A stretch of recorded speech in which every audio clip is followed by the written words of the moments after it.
le culte du dimanche. Bonjour, nous vous disons merci pour votre présence ce matin encore une fois pour écouter la parole de Dieu. Ce dimanche que Dieu nous a donné, c'est un dimanche où nous reconnaissons la bonté de Dieu, nous reconnaissons sa bienveillance à notre égard, car il nous a réveillés, il nous a accordé le souffle de vie. Alors, avant d'écouter la parole de Dieu, j'aimerais que nous puissions nous recueillir un instant et prier. Père Céleste, nous te disons merci, nous te rendons grâce en ce jour, toi qui nous accordes, ô Dieu, le souffle de vie.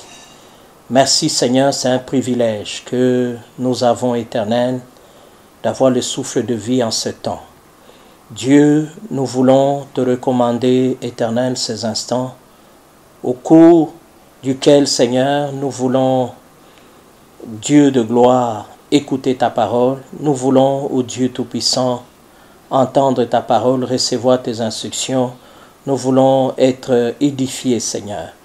Père Tout-Puissant, nous voulons que par ton esprit, que mon frère et ma sœur, ô Dieu, reçoivent, éternel, soient à même de saisir, ô Dieu, la volonté de Dieu pour lui. Merci Seigneur, car ta parole est une lumière sur mon sentier, qu'elle soit aussi une lumière pour les sentiers éternels de chacun de nous ce matin. Nous te disons merci, nous te rendons grâce, c'est au nom de Jésus que nous avons ainsi prié. Amen. Bien-aimés, bonjour. Ce matin, nous rendons grâce au Seigneur qui permet que nous puissions encore une fois partager la parole de Dieu. Notre thème que nous avons abordé depuis dimanche passé était le Christ ressuscité. Alors, ce matin encore, nous voulons continuer avec le même thème. C'est la suite de notre message des dimanches passés. Mais aujourd'hui, nous allons prendre un texte dans l'Évangile selon Jean. Dimanche passé, nous avons lu dans l'Évangile selon Luc. Mais aujourd'hui, nous allons lire dans Jean chapitre 21, du verset 1 au verset 14. Je reprends Jean 21, du verset 1 au verset 14. Je lis. Après cela, Jésus se montra encore aux disciples sur les bords de la mer de Tibériade. Et voici de quelle manière il se montra. Simon-Pierre, Thomas, appelé Didyme, Nathanaël de Cana en Galilée, les fils de Zébédée, les deux autres disciples de Jésus étaient ensemble. Simon-Pierre leur dit, « Je vais pêcher. » Il lui dit, « Nous allons aussi avec toi. » Ils sortirent et montèrent dans une barque. Cette nuit-là, ils ne prirent rien. Le matin étant venu, Jésus se trouva sur le rivage, mais les disciples ne savaient pas que c'était Jésus. Jésus leur dit, « Enfants, n'avez-vous rien à manger ?» Ils répondirent, « Non. » Il leur dit, « Jetez les filets du côté droit de la barque, et vous trouverez. » Ils jetèrent donc, et ils ne pouvaient plus les retirer, à cause de la grande quantité de poissons. Alors les disciples que Jésus aimait dit à Pierre, « C'est le Seigneur. » Et Simon, Pierre, dès qu'il eut entendu que c'était le Seigneur, mit son vêtement et sa ceinture, car il était nu, et se jeta dans la mer. Les autres disciples vinrent avec la barque, tirant le filet plein de poissons, car il n'était éloigné de terre que d'environ 200 coudées.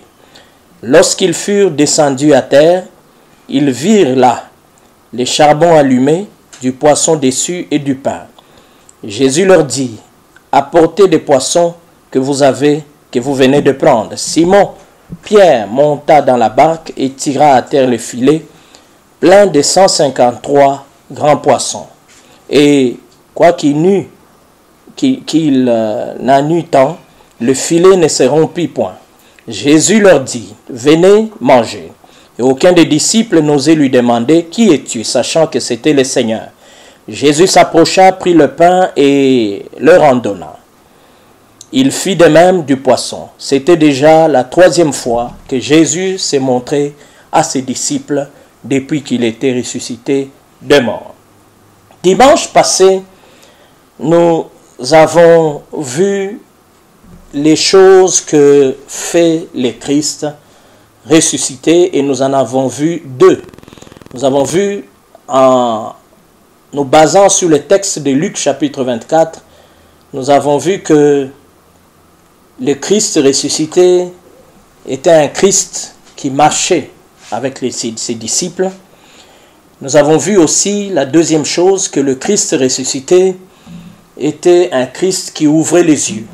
Alors, ce matin, nous sommes dans Jean, l'Évangile selon Jean au chapitre 21, et nous voyons encore une fois là que nous sommes au lendemain de la résurrection, et Christ est apparu à ses disciples plus d'une fois à Jérusalem, comme nous l'avons dit la fois passée, et il leur a donné l'instruction de se retrouver en Galilée sur une montagne, un lieu qui apparemment était très connu de tous ses disciples, parce que n'oubliez pas qu'ils sont tous originaires de la Galilée, donc ils connaissent très bien la montagne que leur avait indiqué le Seigneur comme étant lieu de rencontre.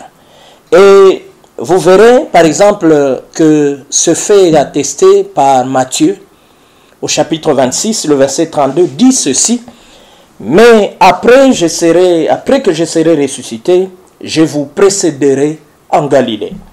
Et Marc 16, le verset 7, dit aussi, ou abonde aussi dans le même sens en disant: mais allez dire à ses disciples et à Pierre qu'il vous précède en Galilée. C'est là que vous le verrez, comme il vous l'a dit.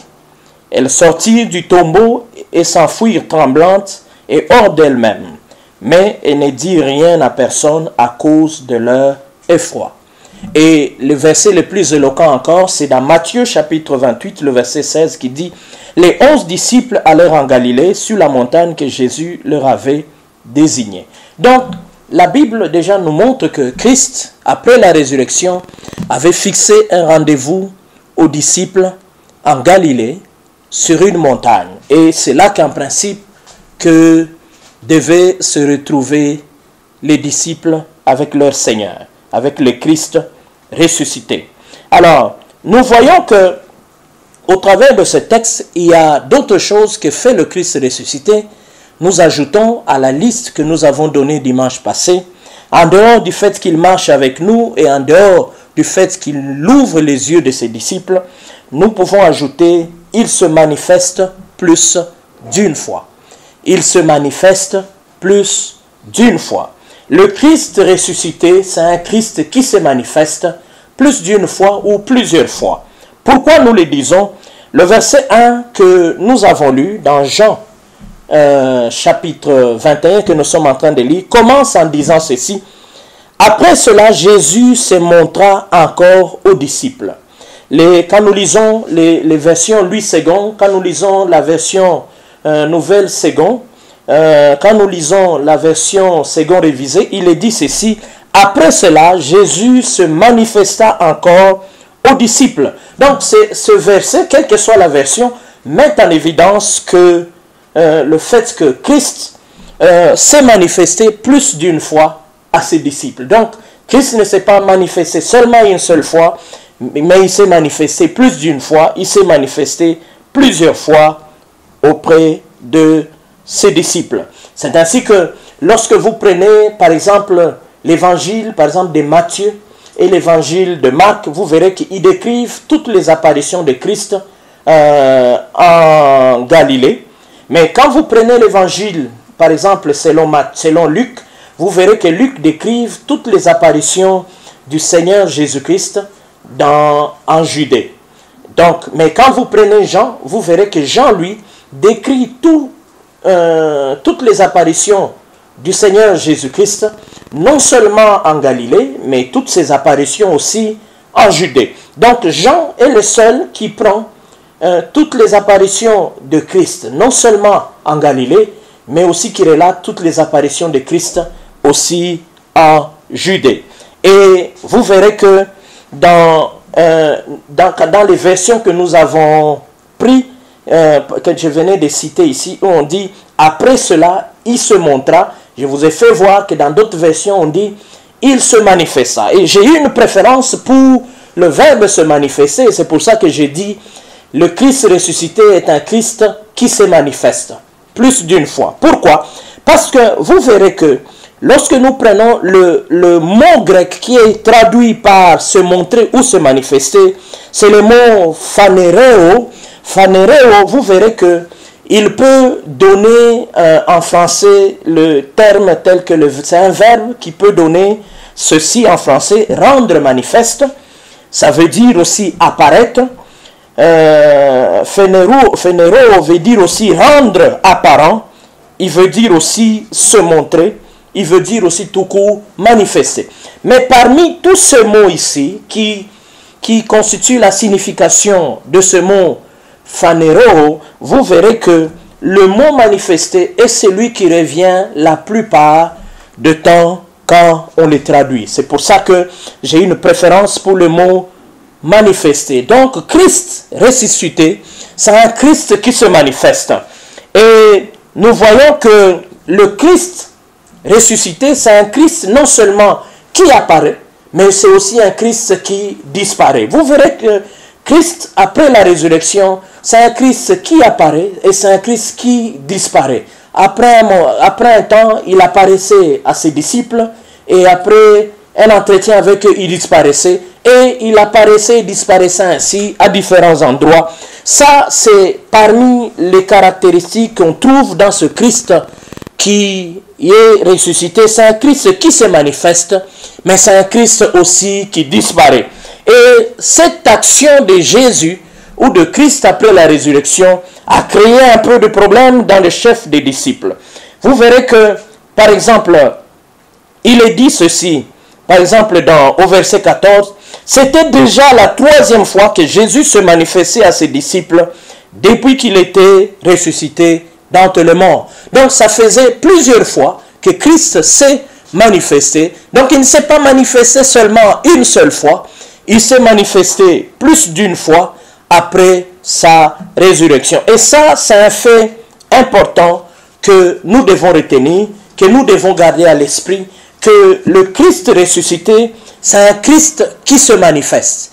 Il se manifeste non seulement une seule fois, mais c'est un Christ qui se manifeste plusieurs fois. Dans Acte 1, le verset 3, atteste aussi ce fait-là, que le Christ ressuscité, c'est un Christ qui se manifeste. La Bible dit ceci, après sa mort, Jésus se présente à ses apôtres et il leur prouve de plusieurs manières. Dans une autre version, on dit de plusieurs façons qu'il était bien vivant. Pendant 40 jours, il se montra à eux et il leur parle du royaume de Dieu.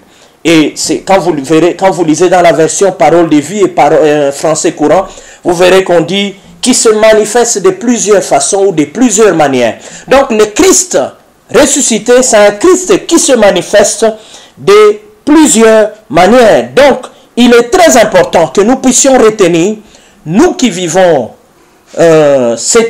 cette partie de l'histoire qui est post-résurrection, nous devons savoir que le Christ auquel nous avons affaire, c'est un Christ qui se manifeste, c'est un Christ qui se manifeste de plusieurs manières et nous sommes qualifiés pour vivre les diverses manifestations de notre Seigneur Jésus-Christ qui est mort et qui est ressuscité. Donc chacun de nous peut expérimenter différentes manifestations de Christ. Donc nous sommes qualifiés pour vivre ces différentes manifestations de Christ. Nous avons peut-être plus besoin des manifestations de Christ et nous pouvons en vivre de plusieurs manières, de plusieurs sortes, parce que Christ ressuscité, c'est un Christ qui se manifeste de plusieurs manières. J'ai pris que Christ se manifeste à votre égard, se manifeste à vous de la manière dont il aura choisi de se manifester à vous. La question à laquelle j'aimerais aussi qu'on réponde ce matin, c'est quelles sont les caractéristiques des manifestations du Christ ressuscité? Les manifestations du Christ ressuscité peuvent être, premièrement, privées. Nous voyons que Christ peut se manifester quand nous sommes seuls. Et nous voyons dans la parole de Dieu que Christ ressuscité s'est manifesté à Pierre lui-même. Et nous voyons ailleurs que le Christ ressuscité s'est manifesté à Marie pendant qu'elle était seule. La Bible dit ceci dans Luc 24, le verset 34. Il est dit ceci, et disant, le Seigneur est réellement ressuscité et il est apparu à Simon. Simon ici c'est Pierre. Donc la Bible atteste qu'à un moment donné, le Seigneur est apparu à Simon seul. Donc il est possible que les manifestations de Christ soient privées. Ça veut dire que Dieu peut se manifester à vous et uniquement à vous seul. Et nous voyons aussi que Christ s'est manifesté à une femme répondant au nom de Marie. Et nous voyons cela dans Jean chapitre 20, le verset 15. À partir du verset 15 jusqu'au verset 16, la Bible dit ceci. Jésus lui dit, « Femme, pourquoi pleures-tu? Qui cherches-tu » Pensant que c'était le jardinier, et lui dit, « Seigneur, si c'est toi qui l'as emporté, dis-moi où tu l'as mis, et je le prendrai. » Jésus lui dit, « Marie. » Elle se retourna et lui dit en hébreu, « Rabboni », c'est-à-dire « maître ». Donc le Seigneur Jésus s'est manifesté à Marie et à Marie seule. C'est pour ça que nous disons que l'une des manifestations, le caractère de manifestation de Christ, ou les manifestations de Christ peuvent avoir un caractère privé. Donc Dieu peut se manifester à vous uniquement. Dieu peut vous trouver lorsque vous êtes seul. Dieu peut se manifester à vous lorsque vous êtes isolé. Dieu peut se manifester à vous lorsque vous n'êtes pas en groupe. Mais les manifestations de Christ ont aussi un caractère public. C'est-à-dire que Christ peut se manifester quand vous êtes en groupe. Lorsque vous êtes en groupe, Christ peut aussi venir se manifester à vous. Et c'est ainsi que des fois, dans certaines réunions de prière, où nous sommes avec les autres, certaines manifestations de Christ ressuscité peuvent prendre place, peuvent prendre lieu pendant que nous sommes regroupés. La Bible dit ceci dans Jean 20, le verset 19. Le soir de ce jour, qui était le premier de la semaine, les portes du lieu où se trouvaient les disciples étaient fermées, par la crainte qu'ils avaient des Juifs.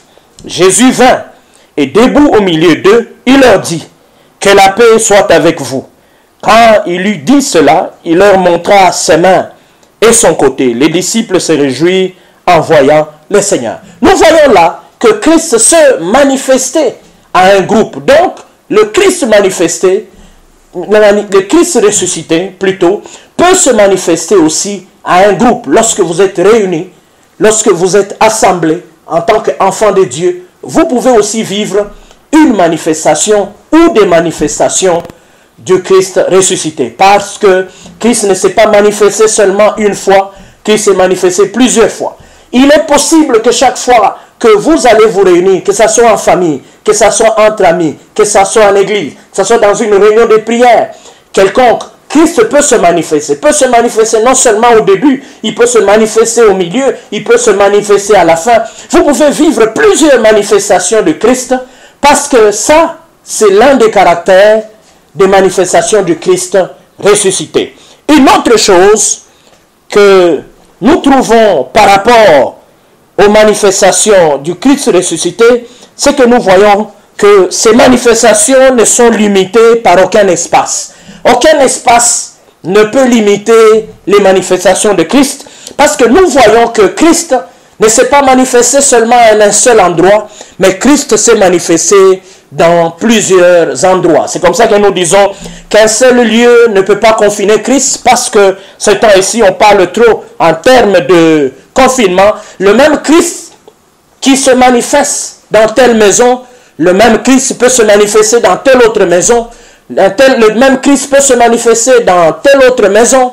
Christ peut se manifester à la fois pendant ce temps de confinement dans 10 maisons, dans 100 maisons, dans 10 pays, dans 5 pays, dans 1000, dans 14 pays plutôt. Dieu, où le Christ ressuscité peut se manifester à plusieurs endroits et il peut le faire au même moment. Il n'est limité ni par le temps, ni par l'espace. C'est pour ça que nous voyons dans la parole de Dieu que le Christ manifesté, ou le Christ ressuscité plutôt, n'est limité par aucun espace. Lorsque nous voyons, et nous l'avons dit au début de ce message, Christ s'est manifesté non seulement en Judée, il s'est manifesté en Galilée, et nous voyons qu'il s'est manifesté par exemple à Emmaüs, dans certaines villes. Nous voyons qu'il s'est manifesté par exemple au lac Tibériade, nous voyons qu'il s'est manifesté dans beaucoup d'endroits. C'est pour vous dire que les manifestations du Christ ressuscité ne peuvent se limiter à un seul endroit. Et vous verrez que lorsque Christ se manifeste, vous verrez que derrière ou ces manifestations véhiculent toujours un message divin. Deuxième chose, pour aujourd'hui, que fait le Christ ressuscité? Il prend soin des disciples. Le Christ ressuscité, il prend soin des disciples. Et nous voyons, et il le fait de façon surnaturelle. Lorsque nous lisons le verset 2, la Bible met en évidence les 7 disciples qui sont présents dans ce texte.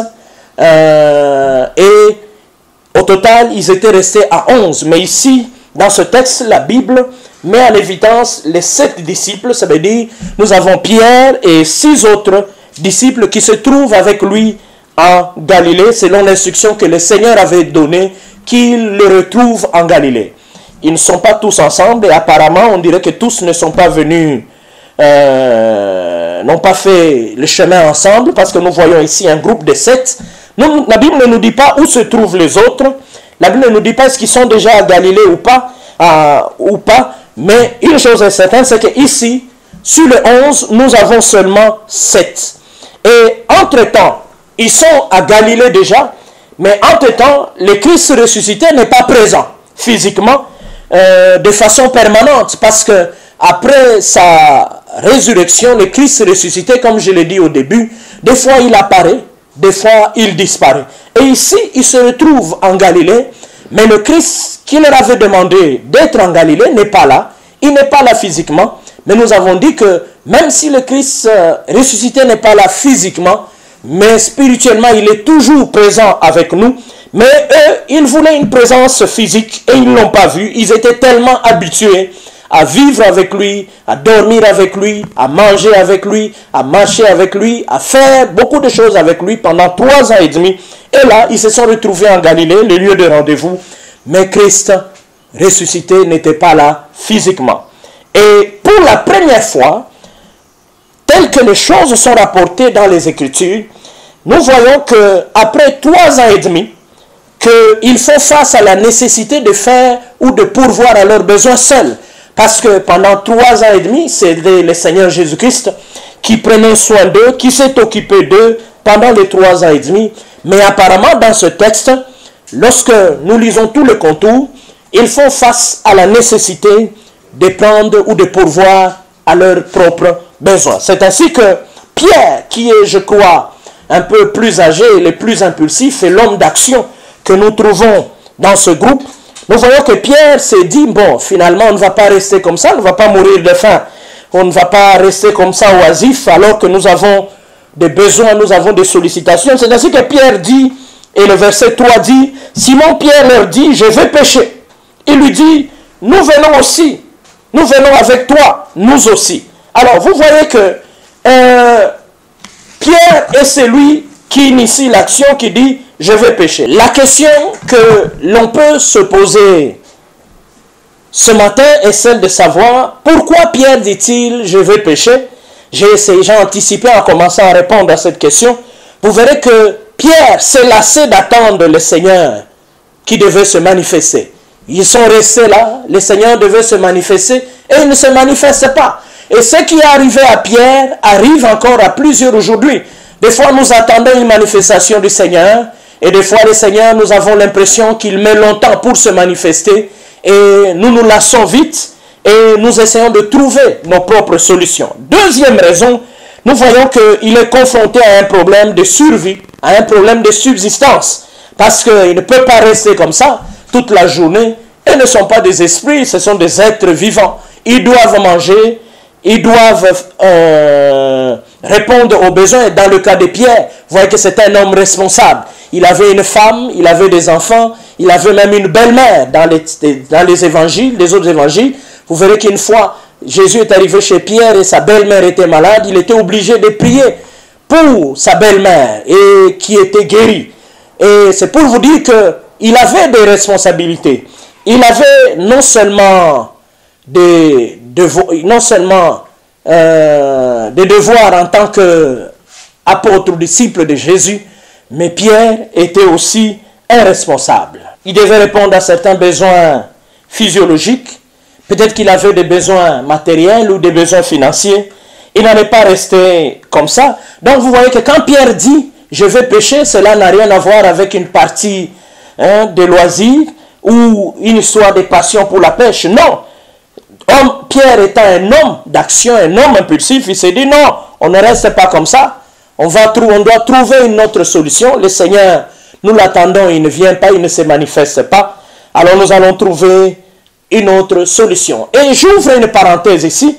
Vous voyez que Pierre, en tant que leader de ce groupe, nous voyons qu'il exerce une influence. Lorsqu'il dit qu'il va pêcher, il entraîne effectivement tous les autres qui sont avec lui. Ceci nous amène effectivement à mettre en garde tout leader. Cela veut dire quoi? Cela veut dire que nous devons faire attention en tant que leader lorsque nous prenons une décision de ne pas conduire tous ceux qui sont avec nous effectivement sur une ligne qui s'écarte de ce que le Seigneur a tracé pour des raisons de subsistance. Des fois à cause des raisons de subsistance, à cause des besoins de survie, des fois nous sommes tentés d'abandonner la ligne que Dieu a tracée et nous entraînons avec nous tous nos collaborateurs, comme Pierre l'a fait ici. Il a entraîné ses anciens collaborateurs avec qui il était dans son premier métier de pêcheur. Il a entraîné Jean et Jacques qui étaient avec lui, ainsi que les 4 autres disciples, à retourner à leur ancien métier, alors que le Seigneur avait déjà dit, lorsque vous lisez dans Matthieu chapitre 4, le verset 19, lorsqu'il a appelé Pierre, il lui avait déjà dit, « Suis-moi, je vous ferai pêcheur d'hommes. » Cet appel, il avait adressé à Pierre et à son frère André. Plus tard, il croisera aussi Jean et Jean et il leur adressera le même appel. Pierre a oublié à cause de la pression qu'il était en train de subir. Et comme cela arrive à beaucoup de serviteurs de Dieu aujourd'hui, des fois à cause de certaines pressions sociales ou économiques, nous sommes tentés effectivement à oublier ce que Dieu nous avait dit, l'appel de Dieu qu'il avait placé sur nous. Et Pierre a ainsi entraîné même ses anciens collaborateurs à revenir, à revêtir leur ancienne casquette de pêcheurs de poissons, et ils ont ainsi abandonné le service auquel le Seigneur les avait appelés. Vous verrez que ceci arrive aussi à beaucoup de serviteurs. Heureusement que Pierre et tous les autres étaient seulement des pêcheurs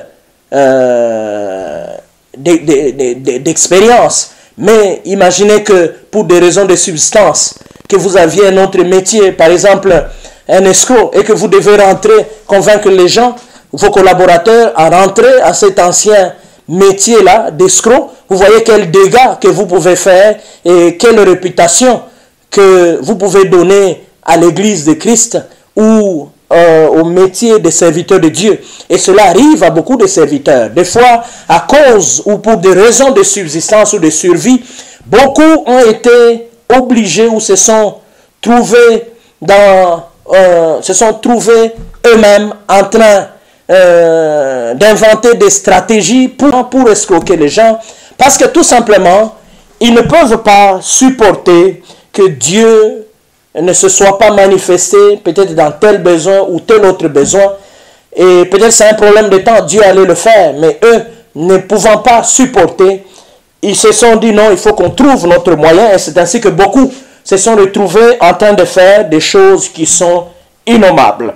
Et vous verrez que Pierre et ses amis, lorsqu'ils s'engagent à aller pêcher, je crois qu'ils comptaient sur leur expérience, parce que c'est le domaine dans lequel ils avaient une expérience, c'était des pêcheurs professionnels, et ils se sont dit, bon, allons ne fût-ce que pêcher les poissons pour que nous puissions survivre.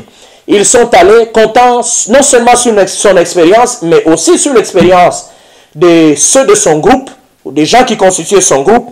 Il est allé, la Bible dit qu'ils ont pêché toute la nuit, et comme constat, au début de la journée ou très tôt matin, parce que la pêche se faisait la nuit, la Bible dit que toute cette nuit-là, ils n'ont rien pris.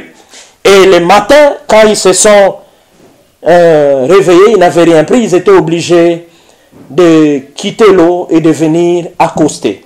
Et c'est pour dire que des fois, l'expérience n'est pas toujours une garantie pour la réussite. Surtout lorsqu'on est désobéissant vis-à-vis du Seigneur ou d'une instruction de Dieu. Vous pouvez avoir toute l'expérience que vous voulez. Vous pouvez avoir le nombre d'années dans le ministère ou dans telle profession comme vous voulez. Mais lorsque vous êtes désobéissant, soyez sûr que les résultats escomptés ne seront pas ou ne vont pas se manifester. Et c'est ce qui est arrivé à Pierre et ses amis, qui étaient pourtant des pêcheurs professionnels, mais cette nuit-là, ils n'ont rien pris et ils étaient obligés de rentrer le matin fatigués. Et c'est là que notre Seigneur maintenant intervient pour répondre effectivement à leurs besoins de subsistance et ainsi leur donner aussi une leçon. Et c'est là que nous voyons au verset 3, au verset 5 plutôt, Jésus leur dit, « Mes enfants, avez-vous quelque chose à manger ?» Ils répondit non. Dans d'autres versions, on dit, « Mes amis, avez-vous quelque chose à manger ?» Ils ont répondu non. C'est pour dire, et quand le Seigneur pose la question, il est presque à 100 mètres d'eux. Et là, à 100 mètres, il leur pose la question. Et quand ils viennent, ils ne savent pas distinguer réellement qui leur parle à 100 mètres. Il se dit sûrement c'est quelqu'un qui nous connaît, qui veut savoir si nous avons attrapé quelque chose. Il peut même se dire, c'est peut-être un commerçant qui nous pose la question, il veut acheter peut-être ce que nous avons attrapé. Et quand il leur pose la question, ils disent non, nous n'avons rien attrapé. Et la Bible dit, à 100 mètres, le Seigneur Jésus-Christ a crié. Il dit non, jetez votre filet à droite de la barque. Heureusement pour eux, ils ont obéi. Et quand ils ont jeté le filet à droite, ils ont attrapé beaucoup de poissons au point où ils ne savaient plus tirer le filet parce qu'il y avait tellement beaucoup de poissons. Mais ils se sont dit quand même, ils ont avancé jusqu'à arriver à la berge, au bord de la mer. Et quand ils sont arrivés au bord de la mer, c'est là que un d'eux s'est rendu compte, et ces gens, parce que dit que c'est le disciple qui le Seigneur aimait beaucoup, et nous savons tous que c'est Jean qui écrit cet évangile, et c'est là qu'il crie, il dit Pierre, c'est le Seigneur. Alors Pierre qui a entendu cela, comme il n'avait pas tous ses vêtements, il s'est jeté à l'eau pour essayer de s'habiller, et les autres ont tout fait pour amener effectivement ces poissons-là au bord de la mer. Mais écoutez-moi, pourquoi est-ce que le Seigneur Jésus a agi ainsi? C'était une manière pour le Seigneur de leur dire, vous vous êtes lassés trop vite, alors que même pour vos besoins, je suis capable de pourvoir. Parce que la preuve est que, quand ils sont venus au bord de la mer, ils ont trouvé qu'il y avait des charbons sur lesquels le Seigneur avait déjà apprêté du poisson et du pain. Ils ont vu qu'il y avait du pain et du pain, parce que le Seigneur savait que le matin, ils reviendraient ou ils sortiront de l'eau déjà fatigués, il faudra qu'ils mangent. Vous voyez que le Seigneur a pensé même à leurs besoins immédiats. Mais le Seigneur a pensé aussi à leurs besoins futurs, parce qu'ils ont attrapé plusieurs poissons, et plus tard vous verrez qu'ils ont eu 153 gros poissons, et ce n'était pas pour manger tout de suite.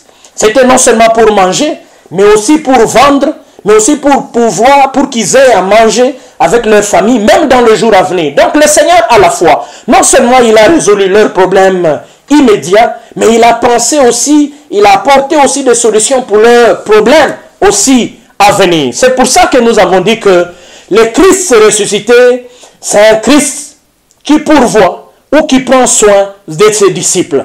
Christ savait que ces hommes ici, ils n'ont plus un autre métier. Je leur avais demandé d'abandonner leur ancien métier, de me suivre, de se consacrer au ministère. Mais ils ont senti à un moment donné qu'ils n'étaient pas capables de poursuivre le ministère et c'est spirituel. Ils se sont dit, rentrez à notre métier, le Seigneur est parti, il ne se manifeste plus. Non, le Seigneur se manifeste quand lui-même choisit de se manifester. Et quand il se manifeste, c'est des fois de façon surnaturelle, de façon miraculeuse. Je prie le Seigneur ce matin qui se manifeste dans vos besoins de façon surnaturelle.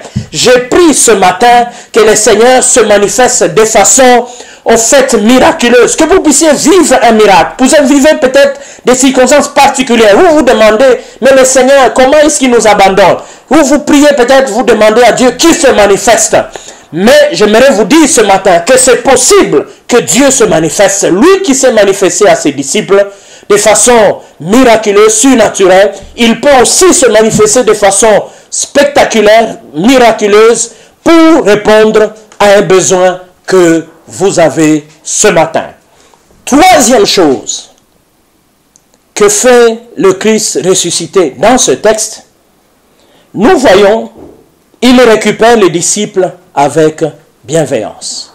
Le Christ ressuscité, c'est un Christ qui récupère ses disciples avec bienveillance. Pourquoi disons-nous cela? C'est parce que, rappelez-vous, au début dans mon introduction, j'avais dit que Christ avait donné rendez-vous aux disciples en Galilée et la Bible dit qu'il leur avait indiqué une montagne où ils devaient se retrouver.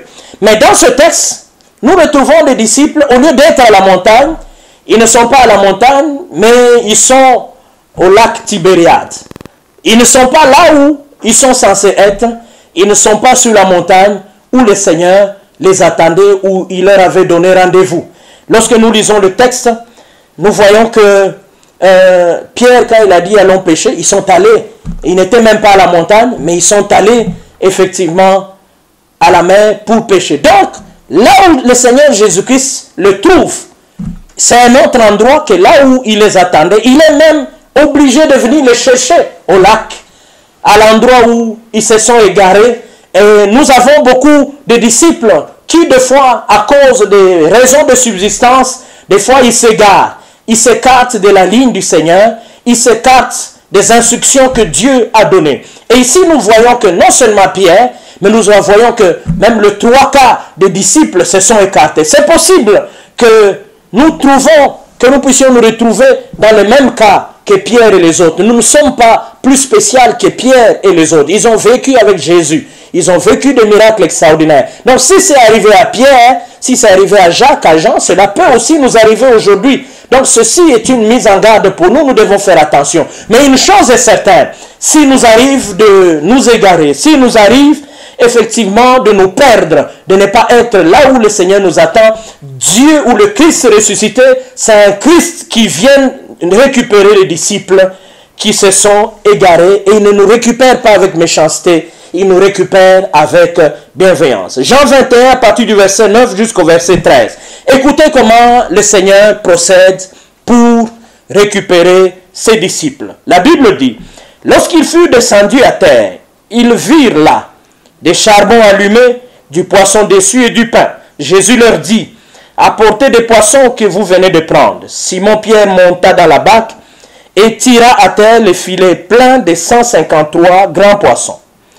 Et pourquoi il y en a eu tant, les filets, et quoi qu'il y en a eu tant, les filets ne se rompent point. Jésus leur dit, venez manger. Et aucun des disciples n'osait lui demander, qui es-tu, sachant que c'était le Seigneur. Jésus s'approcha, prit le pain et leur en donna. Il fit de même du poisson. Vous voyez, le Seigneur, lorsqu'il le retrouve à la mer, quand il vient le chercher, le Seigneur Jésus-Christ ne commence pas par leur gronder en disant, mais vous êtes comment? Je vous ai donné rendez-vous sur la montagne. Je vous avais dit de venir ici à Galilée, mais sur la montagne. Mais vous, je suis déjà là, je vous attendais, vous n'êtes pas venu. Vous êtes comment vous? Pierre, comment toi tu t'es comporté comme ça? Et puis, je vous avais déjà dit que je vous ai choisi pour être des pêcheurs d'hommes. Comment est-ce que vous revenez encore ici, vous abandonnez? Non, le Seigneur Jésus-Christ n'a pas commencé par les remontrances. Mais le Seigneur Jésus-Christ, quand il est venu, il a trouvé qu'ils étaient en difficulté. Il a répondu d'abord, il a pris soin d'eux, il a répondu à leurs besoins. Et vous verrez, en même temps, en répondant à leurs besoins, il les récupère aussi. Et avec beaucoup de bienveillance, regardez ce qu'il fait. Il leur a apprêté déjà à manger parce qu'ils avaient faim, ils étaient fatigués. Et quand ils sortent de l'eau, ils se rendent compte que c'est le Seigneur. Et je crois que chacun d'entre eux est culpabilisé, interpellé par sa conscience. C'est ainsi que quand il leur dit, voici les poissons et le pain est là, venez manger, la Bible nous fait voir que personne n'osait s'approcher pour manger. Alors qu'il leur avait adressé l'invitation, personne n'osait s'approcher parce qu'ils se sont rendus compte qu'ils ont fait une grosse bêtise. Le Seigneur n'était pas incapable de pourvoir à leurs besoins, de répondre à leurs besoins financiers ou de répondre à leurs besoins de subsistance. Ils se sont rendus compte que le Seigneur, effectivement, était capable et personne n'osait, en commençant par Pierre et jusqu'au plus petit d'entre eux, personne n'osait s'approcher, personne n'osait venir prendre le pain. Le Seigneur a compris que ces gens ici, ils ne vont pas s'approcher. Alors le Seigneur dit que lui-même a pris le poisson, il a rompu et il leur a donné. Il a pris le pain, il a rompu et il leur a donné. Ainsi, ils ont eu le courage, effectivement, de manger. Et le Seigneur a détendu ainsi l'atmosphère. Il les a remis en confiance vis-à-vis de lui. Il s'attendait peut-être que le Seigneur puisse gronder, mais il les a remis en confiance à sa manière, avec beaucoup de bienveillance. C'est pendant qu'ils ont mangé, pendant qu'ils ont peut-être commencé à se raconter des histoires, que pendant ce texte-là, lorsque vous lisez le verset 15, vous verrez que c'est là que Jésus, à un moment donné, comme il savait que c'était Pierre, qui était le leader, qui avait beaucoup d'influence sur ces gens, et Pierre avait une grande destinée dans l'église ou par rapport à l'accroissement du royaume de Dieu, il savait qu'il avait des projets avec Pierre. Dans le cadre du royaume de Dieu, le Seigneur Jésus a dit à Pierre, il lui a posé la question. C'est là qu'intervient la fameuse question où le Seigneur dit à Pierre, Simon Pierre, fils de Jonas, m'aimes-tu? Il lui a posé 3 fois cette question-là. À un moment donné, Pierre était un peu embarrassé et dit, Seigneur, toi-même tu le sais. Et le Seigneur lui dira, paie mes brebis. C'était une interpellation que le Seigneur a adressée à Pierre, sans nécessairement lui dire que Pierre, tu m'as trahi, tu m'as abandonné. Pour un peu de temps seulement, à cause des besoins de subsistance, tu as abandonné le ministère. Comme il y en a beaucoup aussi à cause des besoins de subsistance, ou pour des raisons qui n'en valent pas la peine, qui abandonnent le ministère. Jésus a trouvé une voie pour récupérer Pierre, ainsi que les autres disciples. Ils sont rentrés dans le chemin. Et plus tard, nous voyons ces hommes jouer un rôle très important, un rôle très capital dans l'Église, surtout à la Pentecôte. Je voudrais encore une fois dire ce matin à tout celui qui a abandonné le Seigneur, peut-être que vous attendez, ou ça fait longtemps que vous attendez une manifestation du Seigneur, elle ne vient pas, et vous avez abandonné le Seigneur. J'aimerais vous dire qu'aujourd'hui, si vous revenez, ou aujourd'hui le Seigneur vous adresse un appel à rentrer auprès de lui, il est capable de se manifester, il est capable de pourvoir à vos besoins, il est capable de répondre à la raison pour laquelle vous avez abandonné le Seigneur ou vous avez tendance à abandonner le Seigneur. Peut-être que vous êtes prêt à abandonner le Seigneur, vous avez plusieurs interrogations. Ce matin, j'aimerais que ce texte vous ramène ou vous garde sur le bon chemin. N'abandonnez pas. Malgré la pression économique, le monde annonce qu'il y aura une récession économique dans les jours à venir. C'est pour vous dire que le monde va traverser des moments très difficiles économiquement dans les jours à venir. Les textes de ce matin ou le message du Seigneur de ce matin vous met en garde. Quel que soit le temps que vous allez traverser, n'abandonnez pas le Seigneur. Quelle que soit la pression sociale, quelle que soit la pression économique que nous allons avoir, que nous allons subir, il y a déjà certains pasteurs, certaines églises qui ont des problèmes par le fait que les églises sont